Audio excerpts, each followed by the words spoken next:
What is up, guys? We've got a beauty of an epi coming your way today. The channel is coming on 3 years. I can't believe that. 3 years. That's been 3 years of grinding. Hasn't always been easy. After all, I do edit every one of my videos. But when you first start the channel, you have dreams of having certain people on the show. Like many people, I remember growing up, getting ready for school, flipping on the telly, and boom, Jay and Dan were there setting the stage for many Canadians across Canada. I remember thinking, wow, how cool would that be? And just this last week, he was on Above Average. I got the chance to ask him the hardest hitting questions, like what sports did you play growing up? Who would you want to golf with most? And what is your all-time favorite comedy? Jay was a huge reason I chose the career path I did, so like I said in my previous video, there was one technical issue I had, so I am sorry for that, and I don't know, I think my questioning wasn't the greatest really. I think all round I can improve a lot in my interviewing skills, but I still think this was worth sharing. So, with that out of the way, and without further ado, if you haven't already, leave a like for Jay freaking Onrait, and enjoy. Okay, can you hear me, Jay? Yes, I can. Beauty. Okay, let's give this thing a go. Thanks again for doing this, man. I really appreciate it. No problem. My pleasure. Awesome. Okay, and we'll start right now. What is up, guys? Welcome back to another episode here on Above Average. If you're new to the channel, you already know what to do. I can't believe that I landed this guest. Jay Onrait, how you doing tonight, man?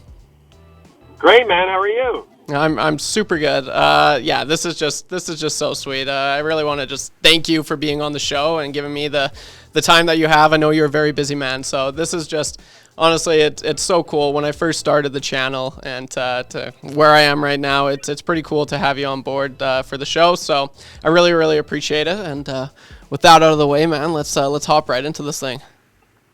Let's do it. Okay, so both you and Dan left SportsCentres to join Fox Sports, which left millions of Canadians lost and sad, me included in that. What was that whole process like, and do you have any regrets? Do you wish you would have stayed in Canada, or are you thankful for the time that you had down in the States? Yeah, no regrets at all. It was so fun, and we met so many awesome people down there. Yeah, no, zero regrets, really. I mean, the best part of it is that we were still able to come back to Canada anyway, which we really wanted to do at some point. We didn't know when we would come back, but it just worked out that we came back 4 years later. And, yeah, I can't say I have a single regret about going down. I'd probably have a regret if I hadn't gone down there, just because it's fun to challenge yourself and do something different with your career at some point. And I think Dan had kind of done everything we could do with the show we were doing. And we were excited to try a new challenge. So, the show down there, unfortunately, we knew right away it probably was a bad fit. But the day-to-day, going to work every day down there was great. Everyone was really cool to us. The weather was great. No complaints whatsoever. So, yeah, it was, I think it was just in the end, it was one of those things where had we not done it, I think we would have, you talk about regrets. I think had we not done it, or at least given it a shot, we would have probably had regrets about that. But I think the way it worked out was pretty perfect. Awesome. No, that's totally fair, man. So was there someone that inspired you to do broadcasting, or was it more that you just love sports and love talking about them growing up? There was a few people who inspired me, and one of them, will be very familiar to your listeners in Edmonton, and that's Darren Detition. When I was growing up in Athabasca, about an hour and a half north of Edmonton, at the time, Darren was hosting Sports Night on ITV, which is now Global Edmonton, of course, and he was hosting it alongside Perry Solkowski, who had a long career at CTV BC afterward. And those two guys, Dutchie and Perry, were just appointment viewing for me every single night after the late local news. It was such a fun show. They had such great chemistry, and they just seemed to be enjoying themselves doing what they were doing. So those two guys, major influences on me.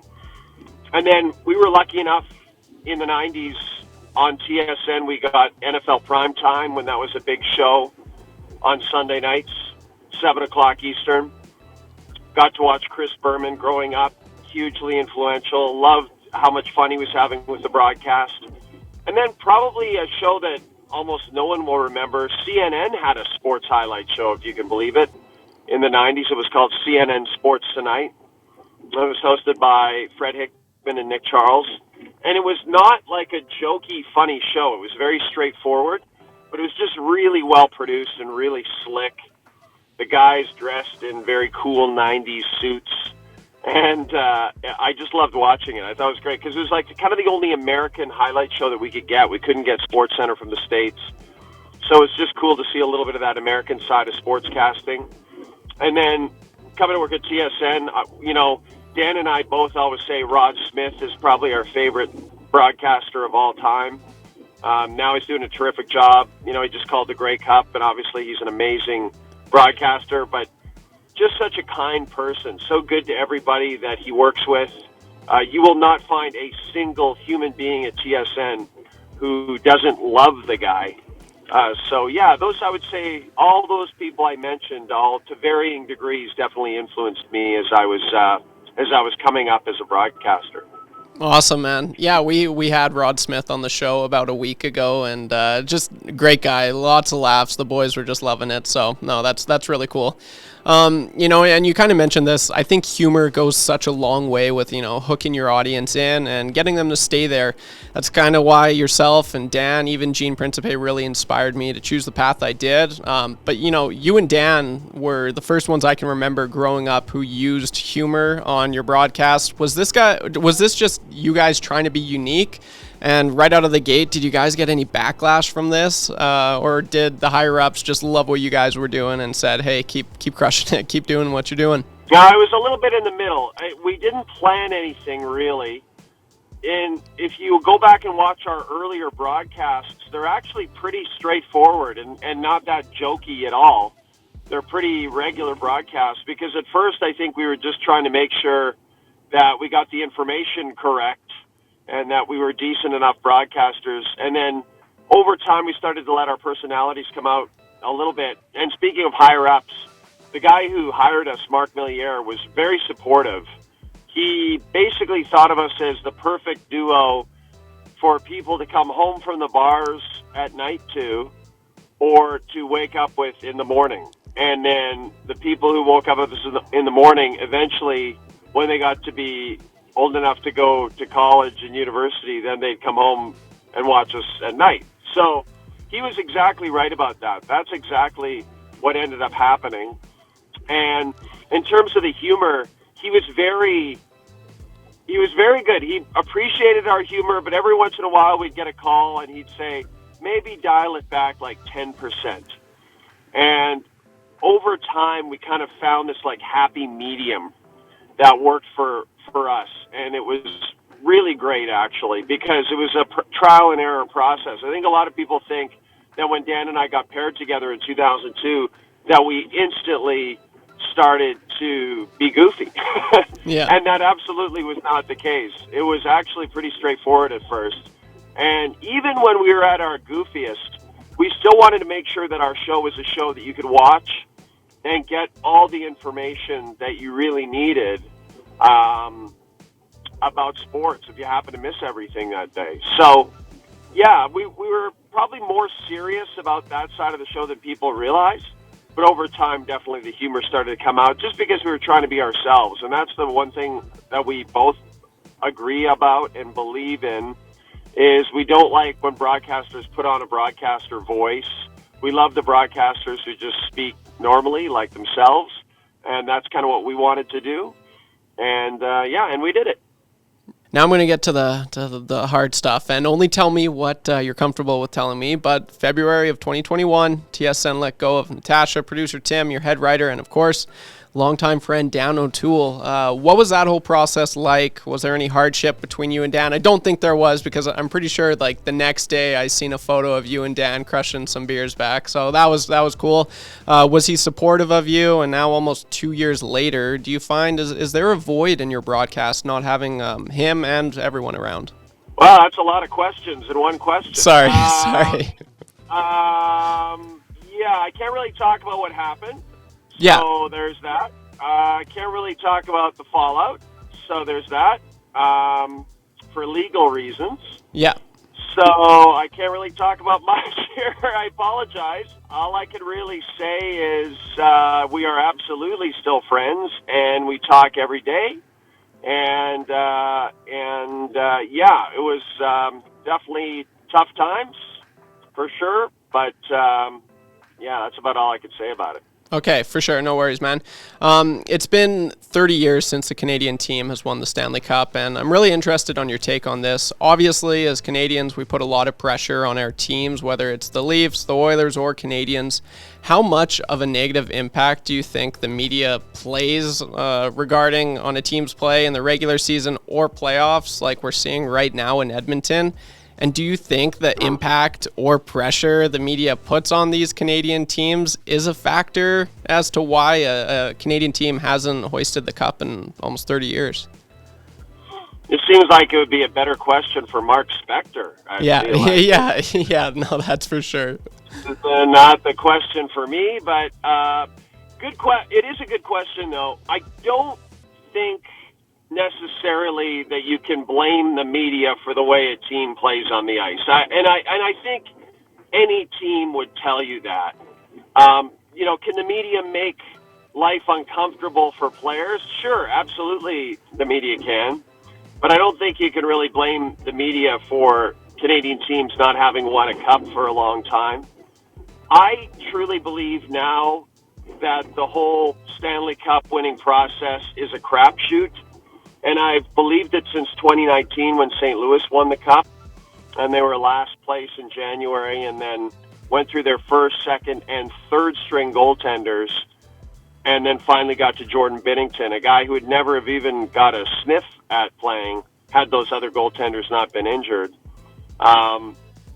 There was no planning that. The Blues tried for years to win a Cup, and it just so happened that they caught fire with Jordan Binnington, and they started playing great immediately, under Craig Berube, and lo and behold, they win the Cup. So I just, like everything outside of the team's play, I sort of disregard now. I know everyone in Edmonton is frustrated with the way the media covers the team, and maybe they have a point with that, but I just don't see how you can blame the media for the way a team plays on the ice. Now, can you blame the media for players maybe not wanting to sign in Canadian markets because it's a lot more fun to finish a game and only have to talk to the video person from the team and not have to talk to a scrum full of 20 guys and girls? Yeah, I could see why it would be more appealing to play elsewhere, especially if you weren't Canadian and you didn't have to put up with that.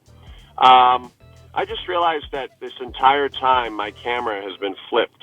Okay, you're looking. Yeah, I didn't want to say anything. I didn't know if you didn't want to be on camera, so I just let it be. No, I never used this. Okay, there we go, buddy. I've never used this program. I've never even heard of this program. So yeah. Anyway, my bad. No, you're all good, man. So yeah, it's I could see how the media would be a factor in terms of players wanting to sign or not sign in the Canadian market. Sure, I could definitely see that argument. But I don't think you can blame the media for the way the players play. Just shifting gears here, as an avid fan of Letterkenny and Shoresy, what was your experience like on both shows? How did that come about? And is this something you could see yourself doing in a few years to come or down the road? Yeah. So I'm actually heading up this weekend to shoot season 3, which is really fun. Awesome. Of Shoresy. I've just become friends with Jared Kiso over the last few years, and he's a big fan of my show, and he's just been an awesome guy, a great guy to chat with and lean on, and he's been kind enough to put me in his shows. So yeah, I'm thrilled about it. I love doing it, and I get so much feedback from it. I know that everyone loves those shows so much. So yeah, I love being able to do the cameos. It's hard work because you got to get up to Sudbury, and that's where they shoot everything. Yeah. And it's tricky to get up there, but in the end, it's totally worth it. And it's fun to be a part of a show that you would actually watch, it's fun to be a part of a show that you actually enjoy. and that, you know, you're proud to be a part of. So that's how I feel about my TSN show, and that's how I feel about Shoresy too. So yeah, no, it's awesome. I hope it keeps going for years to come. Awesome, man. So yeah, this is the last big question, and then I just got a few rapid fire questions for you. But lastly, what were your thoughts on the Oilers coaching change? Do you think it was necessary, or do you think this team would have eventually gotten out of their funk? And aside from that, watching the whole conference reveal of the coach, what was from, I don't know, your perspective? Did it look as bad out east as it did here in Edmonton? Well, I think it was pretty obvious that Ken Holland's no longer making the final decisions here, and that Jeff Jackson is. I think everybody's come to that conclusion, and I think that is the correct conclusion. And I think Jeff obviously really believes in Chris Knobloch, and that's totally his prerogative. You know, going back to your original question, like, did I feel that the coaching change was necessary? No, I didn't. I think they probably would have come out of that funk that they were in. I'm still a little bewildered that the funk even happened, considering how, you know, the players supposedly got to the city early, and Campbell and Skinner had done all this work in the off season. Like, it's still really baffling that the team was that flat to start the season. So, you know, could you blame that on coaching? I mean, I suppose you could. The bottom line is, what's done is done. They're playing better now, and we'll see if they're able to scratch and claw their way to a playoff spot. But I feel bad for Jay Woodcroft. You know, obviously, he really got the short end of the stick here. But at the same time, I feel like it's not going to be long before he finds himself back behind an NHL bench. Okay, so just some rapid-fire questions before I let you go, Jay. What do you miss most about home, and how often do you come back to Alberta? I think I just miss the feeling I get when I get there. It's just, you instantly get transported back to your childhood. There's nothing like Alberta. Hold on, I'm just going to merge onto a major highway to answer this question. Major highways are things we don't have in Alberta. Well, we do have major highways in Alberta. I meant to say Athabasca. I don't want to get a bunch of bad comments. We don't have them in Athabasca. We have one street light. Oh, nice. I just miss everything about the province, to be honest. I love being there when I go back. It's like such a unique feeling. It's probably the same way people from the Maritimes feel when they go back to the Maritimes. You know, there's just nothing like home, and Alberta's home for me. I don't get home very much, unfortunately. My parents have moved away. My sister, my whole family's moved out of Alberta, so I have no family left. And even most of my close friends from high school have moved away. So, yeah, I don't get back that often. However, I promised my kids, who are really young, that someday I'll take them back to see, you know, the small town their dad grew up in. And my kids are growing up in downtown Toronto, so their perspective about everything is going to be so different than mine, having grown up in a town of 2,000 people. So it's going to be really hilarious to see how they react to it. But yeah, I miss the province very much, and still sticking up for Alberta any chance I get out here in Ontario. Atta be, man. Atta be. Did you play any sports growing up, Jay? Yeah, you know, like everybody in the small towns, played lots of hockey up until Bantam, and then dropped out because I was starting to be a half-decent volleyball player, and I kind of stuck with volleyball and basketball through the rest of high school and just loved those sports, especially volleyball. I got to play for a club team in Stony Plain, and it was so fun to play for those guys. We won provincials the first year I played with them, and then went to nationals out in Newfoundland, and just awesome experience. Love the sport so much. Hoping that it catches on a little more, but never seems to. Volleyball just never seems. Everyone watches it at the Olympics, and they're like, "Why aren't we watching more volleyball?" And then they never do. Yeah, yeah, no, that seems to be the case for sure. Yeah, I just don't know if it's ever going to fully catch on that way. But yeah, that was my big sport growing up for sure. And then golf, of course. We had a nice course in Athabasca, still do, really beautiful course, and played lots of golf growing up. That was definitely the peak of my golfing ability. It's gone downhill ever since, and I don't do too much anymore, to be honest. Oh, that's fair, man. What's your all-time favorite comedy movie? Great question. Yeah. Probably, speaking of golf, it's probably Caddyshack. Caddyshack. Caddyshack Okay. is such an amazing movie for me growing up. Right in my wheelhouse. Chevy Chase, Rodney Dangerfield, Ted Knight, and of course Bill Murray. Just an incredible cast. An endless array of hilarious one-liners. So, yeah, I'd say probably Caddyshack is my number one. Awesome, man. And just on the topic of golf, if you were golfing in a foursome and you could choose 3 people to golf with, past or present, who would those 3 people be? Wow, such a tough one. That's such a great question. I'd probably say Seve Ballesteros, because he was my favorite golfer ever, and I would love to see him. What I loved about Seve, he used to actually get mad sometimes, and it made me feel like, oh, okay, so they're not all robots. Like, some of them have emotions. So, yeah, Seve would be up there. Probably would want, I'd probably say Gretz, because I know he golfs, so I'd throw Gretz in there just for fun. And then I'd probably throw in someone random like Bill Clinton, like someone who I know golfs, Okay. you know, and you could pick his brain. So, yeah, I'd probably say Seve, Clinton, and Gretz. That'd be a nice little foursome there. Awesome, man. And just last question for you here. You've had a lot of one-liners over the years, but there's one in particular that has stuck with me and a lot of Canadians. So is there any way, on Above Average, we can get an all-time, "You're off the case, Bobrovsky"? Guess who's making the start for Philly? Bobrovsky! To Sam Gagner, Sergei Bobrovsky. Alex Burrows brings it out front, but Bobrovsky! Bobrovsky shuts the door. You're the #1 cop on the force, Bobrovsky. Kovalev beats Sergei Bobrovsky. You're an embarrassment to the department, Bobrovsky. You're off the case, Bobrovsky! Nice. Awesome, man. Okay, I cannot thank you enough. This was great. I really do mean it. It's just so cool growing up watching you, and then I started this show about 3 years ago, right when I was in college, and now here I am. So it's super sweet. I can't thank you enough. I know you're a very busy guy, man. So continue to crush it, and thanks for all the laughs and memories over the years, man. You were definitely an above average guest. So thank you, man. Thank you.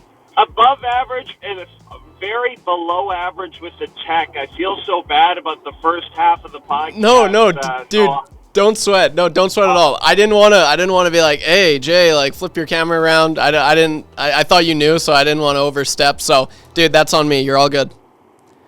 All right. Thanks very much. It was a pleasure being on, and hopefully I can jump on again, and we'll make sure I got it figured out next time. Right on, buddy. Awesome. Thanks so much, man. Take her easy. Okay, take care. Bye-bye. Yeah, bye-bye. Holy crap. Yeah, that was sweet. That was unreal. I could not be... It's crazy, man. I remember starting the show, just like I said, in college, with the dream of like having someone like Jay Onrait on the show. And yeah, man, we're here.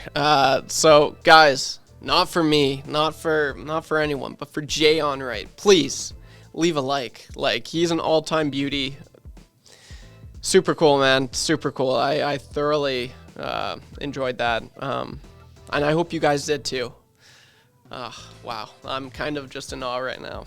True pro. So, Jay, buddy, if you watch this, thank you. I really appreciate it. Hope you have a wonderful rest of your day. And for those who watch the video, definitely leave a like. For Jay frickin' Onrait, he's going to be, if there's a Hall of Fame for media, he's a first ballot Hall of Famer. So, Jay, keep crushing it, buddy.